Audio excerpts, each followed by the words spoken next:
जी अस्सलाम वालेकुम नाज़रीन हम इस वक्त मौजूद हैं प्रोग्राम अवाम की आवाज़ के साथ और हमारे साथ मौजूद हैं ऑनरेबल शख्सियत मोहम्मद असलम ख़ान जो कि चीफ एग्जेक्टिव हैं बिस्मिल्लाह ग्लास एंड एलुमिनियम के और INT मार्केट के प्रेसिडेंट हैं G10 के। इसके अलावा सीनियर नायब सदर हैं Pakistan Tehreek Insaf traders wing Islamabad reason के और रिटेलर एसोसिएशन के भी सीनियर नायब सदर हैं इस्लामाबाद रीजन के। इसके अलावा जनरल सेक्रेटरी हैं Pakistan aluminium and glass fabricator association Pakistan के। आइए आपकी मुलाकात करवाते हैं, उनसे पूछते हैं खासकर जो मौजूदा हुकूमत है इसमें क्या ऐसी मुश्किलात आई, जैसे बिजली के बिल आ गए, महंगाई का तनासुब बढ़ता जा रहा है, टैक्सेस की भी भरमार है। अभी खासकर वज़ीर-ए-आज़म साहब ने 5 ऐसी टेक्सटाइल्स हैं जिसके लिए बिजली के जो यूनिट्स हैं उनकी कुछ कीमत मुकर्रर कर दी है, उससे इनको कोई फ़ायदा हुआ या नहीं। इसके अलावा इंतज़ामिया के हवाले से, डिप्टी कमिश्नर साहब के हवाले से, AC साहबान के हवाले से क्या इनको मुश्किलात हैं इंतज़ामिया की मुश्किलात की। तो आइए की मुलाकात करवाते हैं हाजी मोहम्मद असलम खान साहब से। अस्सलाम वालेकुम सर। जी अस्सलाम। हाई साहब, फर्स्ट जो है खासकर मौजूदा हुकूमत आई, डॉलर की कीमतें भी बढ़ गई, पेट्रोल की कीमतें भी आसमान से बातें करने लगी। इसके अलावा आम जो रिटेलर है उसके लिए भी बहुत ज़्यादा मुश्किलात थी, खासकर कमर्शलाइज जो मीटर से उसमें भी बिजली के बिल बहुत ज़्यादा हुए। घरेलू सार्फिन के लिए भी बहुत मुश्किलात थी, खासकर जो सफ़ेदपोश तबका है उसके लिए बिल अदा करना बहुत मुश्किल था। तो आप क्या कहना चाहते हैं, जैसे कि मुश्किलात हैं मौजूदा दौर के हवाले से? जी बिल्कुल, आपने सही फरमाया। बहुत शुक्रिया। सबसे पहले तो आप यहाँ पे आए जी, आप तशरीफ़ लाए तो आपका शुक्रिया कि आम आदमी की आवाज़ जो है वो आम हुक्मरानों तक पहुँचाने के लिए आप जद्दोजहद कर रहे हैं। जी जी तो बात सर ये है कि ये जो है सारे मामलात जो इस वक्त ताजिर भी परेशान है, एक आम आदमी भी परेशान है, महंगाई के हाथों बहुत ज़्यादा लोग परेशान हैं और फिर इंतज़ामिया के हाथों भी लोग परेशान हैं। जिस तरह के आपको पता है कि कल भी हमने प्रेस कॉन्फ्रेंस की और परसों भी हमने प्रेस कॉन्फ्रेंस की कि इसी के ऊपर के इंतज़ामिया जो है वो ठीक काम करना शुरू कर दे, अपने रवैये बेहतर कर दे, तब भी ताजरों को थोड़ा सा रिलीफ मिल जाता है। जैसे उन्होंने ज्यादती की कि सेंटोरस माल को आप देख रहे हैं कि उन्होंने छोटी सी एक पोर्शन में एक फ्लोर के ऊपर फूड आइटम वाली साइड पे एक शॉप को आग लगी। तो इनकी हालत ये है कि इनके पास मशीनरी नहीं है। अगर खुदा ना खास्ता आग ऊपर लगी होती तो कैसे ये बुझाते? इनके पास तो मशीन है। अगर 21-22 मंजिला बिल्डिंग बन सकती है तो इनके चाहिए, इनके पास के मशीनरी भी होनी चाहिए कि 21 मंजिल पे जाके आप आग बुझा सके। कोई इनके पास मशीनरी नहीं है। दूसरी ये हालत है कि फिर इनके रवैया जो है वो ताजरों के खिलाफ FIR दर्ज कर दी है और पूरे माल को इन्होंने बंद कर दिया हुआ है, खौफ वरासा पैदा कर दिया हुआ है। वहाँ घंटों के हिसाब से रेंट ताजर दे रहे हैं, वहाँ कुछ 4-5 लाख से नीचे शॉप का रेंट है ही नहीं और वो लोग परेशान होके बैठे हैं। एक शॉप पे आप देखें कितने लोग काम करते हैं, उनके साथ सेलमैन होते हैं, कितने खानदान चलते हैं। ये हम इंतजामिया से भी, ये इन्होंने एक तो हमें फ्लड ने और उससे पहले कोरोना ने और ये इन्होंने मारा, महंगाई ने मारा, फिर इंतजामिया भी हमें मारने पे लिए तैयार हो रही है। तो इस वक्त जो हालत हुई हुई है, मुआशी कत्ल हो रहा है ताजर का। ताजर इस वक्त बहुत परेशान है और एक तो बिजनेस नहीं है और फिर ये ऊपर से ये जो आप डंडे लेकर खड़े हो जाते हैं, किसी ताजर को हर रोज 2-4 ताजरों को जेल भेज रहे हैं। अच्छा। वो पानी डेंगू को कंट्रोल करना तुम्हारा काम है। तो हमारे कंट्रोल में हॉस्पिटल है, हॉस्पिटलों में जाके देख तो लोग चीखो पुकार कर रहे हैं, उनका बेड नहीं है और स्प्रे आप लोग शहर के अंदर नहीं कर पा रहे हैं। शहरों में स्प्रे होने चाहिए, उसको आपका काम बनता है कि आप कंट्रोल करें, उसके ऊपर कोई काम नहीं हो रहा और चढ़ दौड़ते हैं अपनी एफिशिएंसी दिखाने के लिए ताजरों के ऊपर कि हमने आज इतने ताजरों को बंद कर दिया, आज हमने ये ज्यादती कर दिया। तो बिल्कुल सर ये ज्यादती है, इनको अकल करनी चाहिए और लोगों के साथ तामन करना चाहिए, प्यार मोहब्बत शफकत के साथ इनको अपना बेविया जो हमजा शफकत साहब जब भी कभी मसला बनता था तो हम जाते थे तो वो बड़ी इज्जत देते थे, हमारे साथ बैठते थे।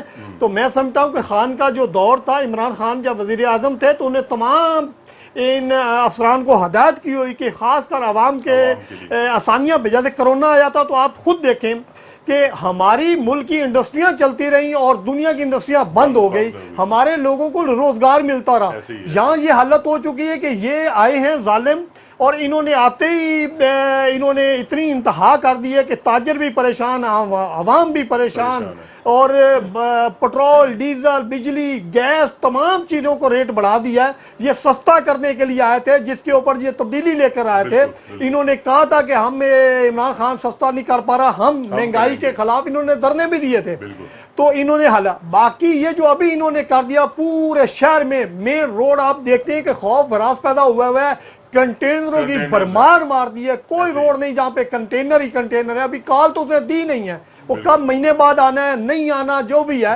तो इन्होंने जनाब आज से ही वो जो है ना अपने हथियार फेंक दिए हुए हैं, वो लगे हुए हैं अपने दिफा के लिए, अवाम की दिफा के लिए नहीं, अपने दिफा के लिए लगे हुए हैं दिन रात। ये इनकी ज्यादती है।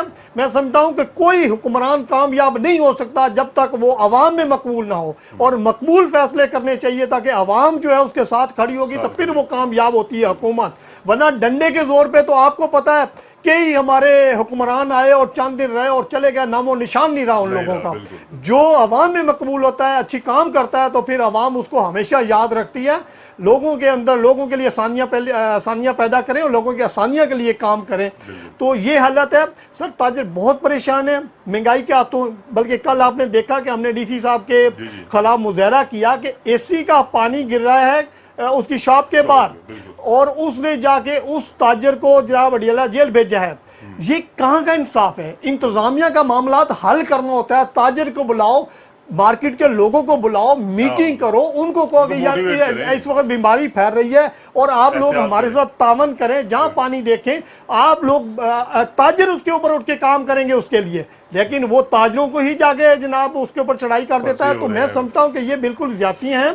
दूसरी हालत इनको चाहिए कि गैस के और बिजली के रेट कम करें। सबसे सच्ची बात है, इस वक्त कोई बंदा बिल नहीं दे पा रहा बिजली का। बिजली के हाथों अगर हमारे पास जितने भी वर्कर काम करते हैं तो वो गरीब हमारे से 15-20 हज़ार रुपया, 30 हज़ार रुपया कमाते हैं, और 15,000 रुपया उनका बिल बिजली का आता है। तो कहाँ से अपने बच्चों को रोटी रोजी खिलाएंगे, कहाँ से वो अपने बुजुर्ग वालिदैन का इलाज करवाएंगे? मैं समझता हूँ कि इंतहा हो चुकी है। इनको चाहिए कि अवाम को रिलीफ दें, वरना ये दूसरी सूरत में अवाम वो कहते हैं कि तंग आमद फिर जंग आमद, तो ये सूरत पैदा होने वाली है। अवाम बहुत तंग आई पड़ी है। हम तो हर रोज ताजरों में जाते हैं, हम लोगों को देखते हैं, तमाम लोग जो कारोबार ये है कि आधा ही नहीं रह गया।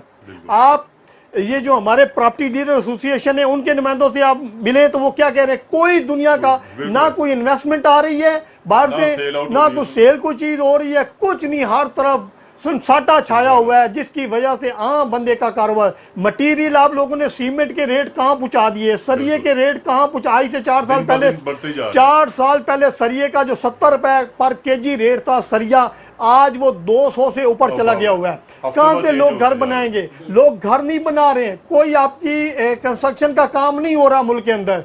जिससे मजदूर कमाते थे, मजदूरों को काम लगा रहता था, वो हक लाल की रोटी रोजी अपनी शाम को कितने लोग उसमें काम करते थे, मिस्त्री, मेसन, सेंट्री वर्कर और पता नहीं कितने कितने लोग काम। बहुत लोग परेशान हैं।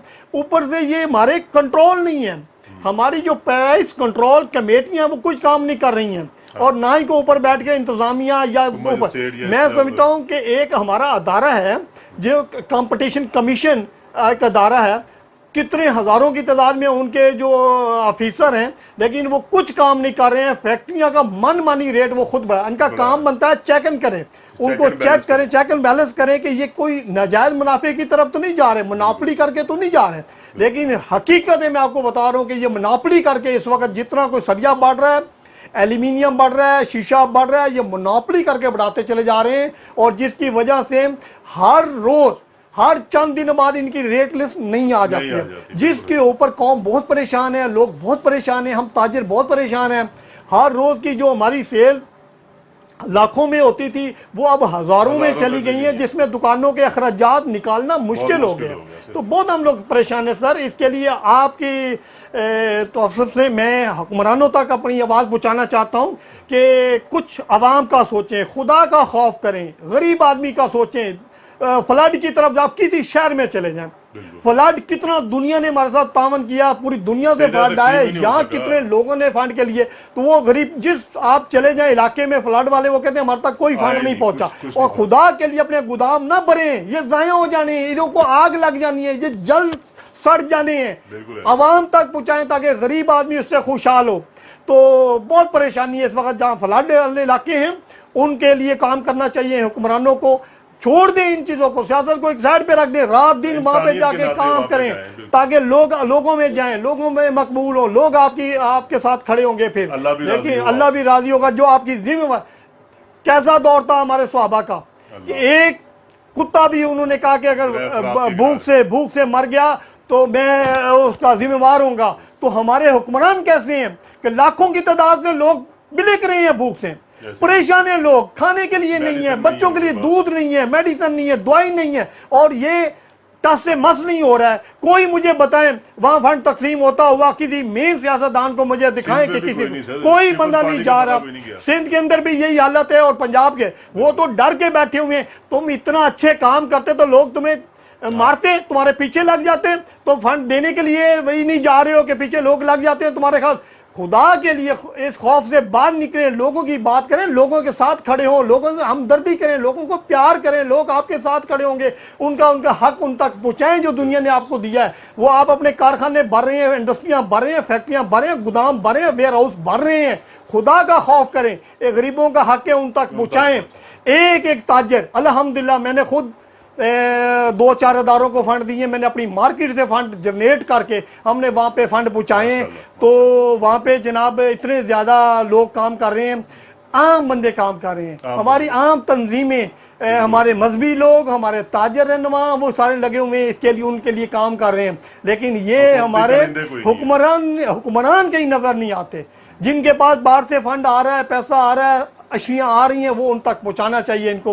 लेकिन ये बिल्कुल उस तरफ तवज्जो नहीं, बिल्कुल इसी तरह ही है सर। ममालिक से 30 से ज्यादा जहाज आए, हाँ किधर गया सारा सामान? बस इन्होंने अपने गोदामों में भर लिया सर, इन्होंने अपने गोदामों में भर लिया। चीमा साहब इंतहा की ज्यादती है ये हमारे हुक्मरान कर रहे हैं, और फिर ये कहते हैं कि हमारे साथ आवाम ज्यादती करती है। आवाम क्यों ना ज्यादती करे, उनका हक जब उनको मिलता ही नहीं। कितनी लोग उनके साथ जाओ, उनके साथ प्यार से मिलो, उनका शफकत करो, और वो आप उनकी मदद करो। तो जब आप मदद के लिए जाएंगे तो फिर आपके साथ आप तस्वीर बनाने के लिए जाएंगे, उल्टा उनको हरासा करने के लिए जाएंगे, तो फिर आपके पीछे नारे लगेंगे, फिर वो आपके पीछे लगेंगे। आप उनके साथ जाओ, उनकी मदद करो, तब वो लोग आपके साथ तावन करेंगे। सब लास्ट पे आप माशाल्लाह से सीनियर नायब सदर हैं Pakistan Tehreek Insaf traders wing Islamabad reason के, को अपने पार्टी के हवाले से अपने ट्रेडर्स विंग को पैगाम देना जी बिल्कुल जनाब, हम हर रोज़ काम कर रहे हैं पाकिस्तान तहरीक इंसाफ के लिए।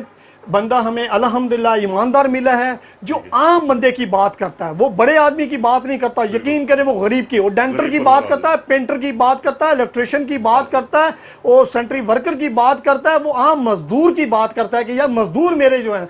तो हम समझते हैं कि इमरान खान ही हमारे लिए बेहतर है, और इंशाल्लाह आगे इमरान खान ही आएगा और कामयाब कराएंगे। पूरी कौम इमरान खान के साथ, उसके साथ जो मोहब्बत करते हैं लोग। देखें जिस जगह पे जलसा होता है क्या होता है कि वहाँ पे हजूम होता है, इतने ज़्यादा लोग आ जाते हैं। तो मैं सर पूरे इस्लामाबाद में हम लोग काम कर रहे हैं। वो ब्रोशर है, मैं सर दिखाइएगा, वो ब्रोशर पड़ा हुआ है, वो पड़ा नीचे, ये हाँ ये वाला हम ये मार्केटों में दे रहे हैं। खान का पैगाम हम हर ताजर तक पहुँचा रहे हैं ताकि ये हमारे पास आए आवाम का। ये ब्रोशर है सर, तो हाँ जी बिल्कुल, ये ब्रोशर हम खान साहब का हर घर तक जा रहे हैं, और इंशाल्लाह इसको हम कामयाब कराएंगे, और पूरे हर ताजर तक हम ये पहुँचाएंगे, हर बंदे तक ये पहुँचाएंगे खान का मैसेज, खान का पैगाम। इसलिए कि खान ही इस कौम को अगर बचा सकता है। इन्होंने कुछ नहीं करना, जो कुछ करना था हमने इनके बयानात देख लिए, इनके मतलब कि हर चीज़ इनकी देख ली। इन्होंने कुछ नहीं करना, इनका जो मकसद ही अवाम की भलाई के लिए कोई मकसद नहीं इनका कोई काम करना है। इनके मकसद ही कुछ और हैं, इनका मकसद है लूटो और फिर फूटो, इनका मकसद यही है। और इससे लोग अली अच्छी तरह इनको जान चुके हुए हैं, इनको पहचान चुके हुए हैं, और ये जनाब अब इनको कौम ने रिजेक्ट कर दिया हुआ है, बिल्कुल रिजेक्ट कर दिया। इमरान की तरफ हमारी नज़रें हैं। जब इलेक्शन होगा और इंशाल्लाह इमरान खान आएगा, वो आम बंदे की बात करेगा और आम बंदे को वो रिलीफ देगा। तो हमारा सर आपसे यही है। हाजी असलम खान साहब, आप अल्लाह ताला आपको कामयाब करें इंशाल्लाह। अल्लाह ताला आपकी और तमाम पाकिस्तान की जो जितने भी रिटेलर्स हैं, एसोसिएशन वाले हैं, ताजर बरदरी है, आम आवाम है, अल्लाह ताला उनके लिए आसानी करे। आमीन सर, आमीन। ये थे जी हाजी मोहम्मद असलम खान साहब, जो कि चीफ एग्जेक्टिव हैं बिस्मिल्लाह ग्लास एंड एलुमिनियम के, और INT मार्केट के प्रेसिडेंट हैं G10-1 के। इसके अलावा सीनियर नायब सदर थे पाकिस्तान तहरीक इंसाफ ट्रेडर्स विंग के, और टेलर एसोसिएशन के भी सीनियर नायब सदर हैं इस्लामाबाद रीजन के, और जनरल सेक्रेटरी हैं Pakistan aluminium glass fabricated association Pakistan के। अपने ख्यालात का इजहार कर रहे थे, जिस तरह ये बयान कर रहे थे, इसी तरह हर ताजर हर बंदा परेशान है।